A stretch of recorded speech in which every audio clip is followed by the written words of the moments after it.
Today in history. Today is Monday, June 4th, the 155th day of 2018. There are 210 days left in the year. Today's highlight in history: on June 4, 1940, during World War II, the Allied military evacuation of some 338,000 troops from Dunkirk, France, ended.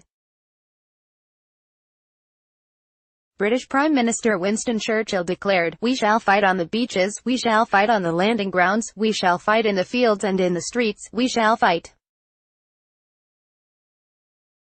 in the hills, we shall never surrender." On this date, in 1783, the Montgolfier brothers first publicly demonstrated their hot air balloon, which did not carry any passengers, over Annonay, France.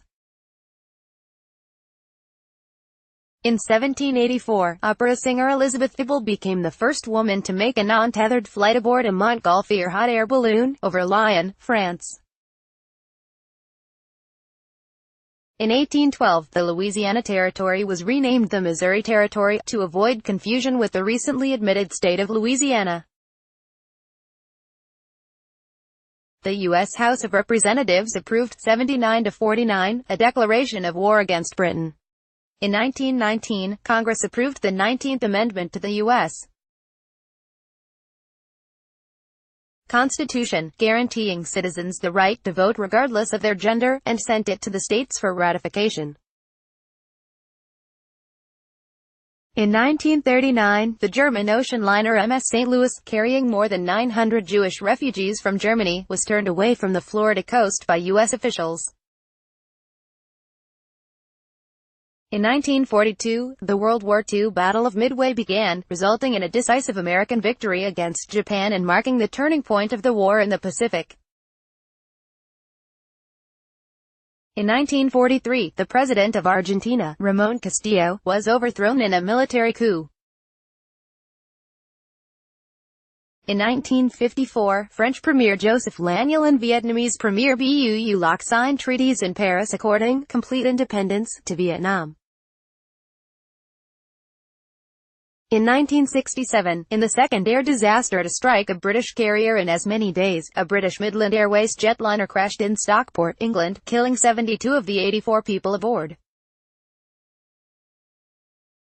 A day earlier, a British charter crashed in France, killing 88. In 1972, a jury in San Jose, California, acquitted radical activist Angela Davis of murder and kidnapping for her alleged connection to a deadly Marin County courthouse shootout in 1970.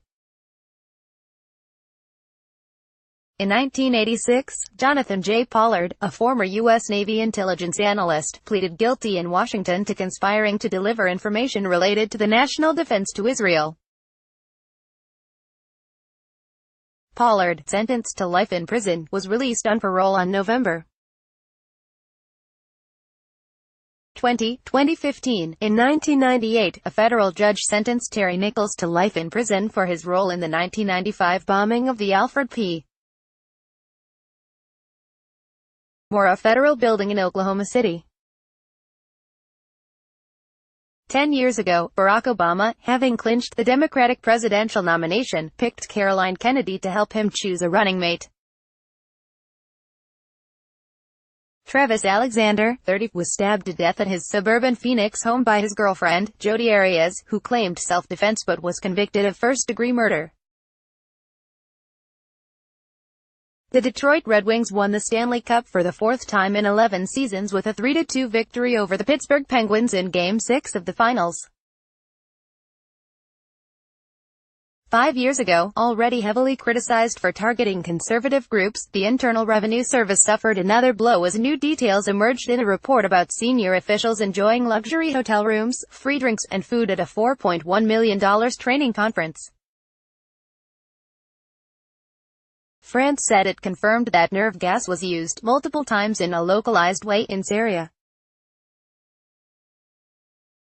Joey Covington, 67, a former Jefferson Airplane drummer who co-wrote several of the group's songs, died in a car crash in Palm Springs, California. 1 year ago, Alfredo Del Mazo of the governing PRI party was elected governor of the state of Mexico in a hotly disputed contest marred by charges of irregularities.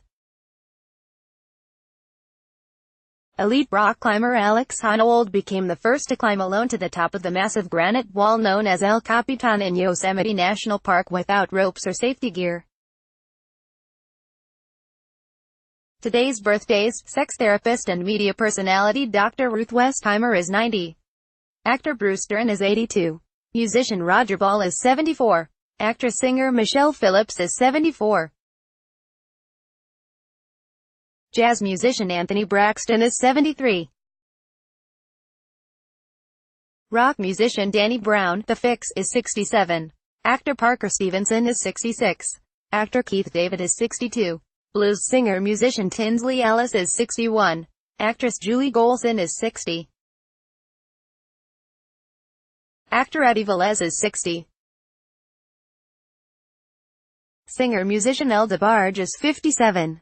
Actress Julie White is 57. Actress Lindsay Frost is 56. Actor Sean Pertwee is 54. Tennis player Andrea Jaeger is 53. Opera singer Cecilia Bartoli is 52. Rhythm and blues singer Al Bisher is 50. Actor Scott Wolf is 50.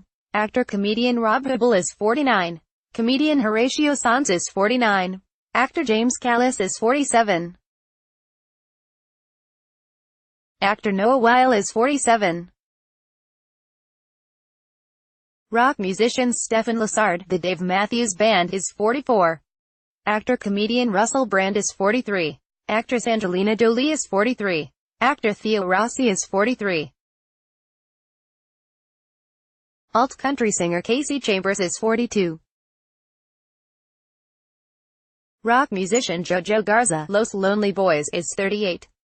Country musician Dean Burner, Eden's Edge, is 37. Model Bar Rafael Lee is 33. Olympic gold medal figure skater Evan Lysacek is 33. Americana singer Shakey Graves is 31. Rock musician Zach Farrow is 28. Thought for today: as people used to be wrong about the motion of the sun, so they are still wrong about the motion of the future. The future stands still, it is we who move in infinite space. Rainer Maria Rilke, Rai Nir Marie, Rihl Ku, German poet, 1875–1926. Copyright 2018 The Associated Press. All rights reserved. This material may not be published, broadcast, written or redistributed.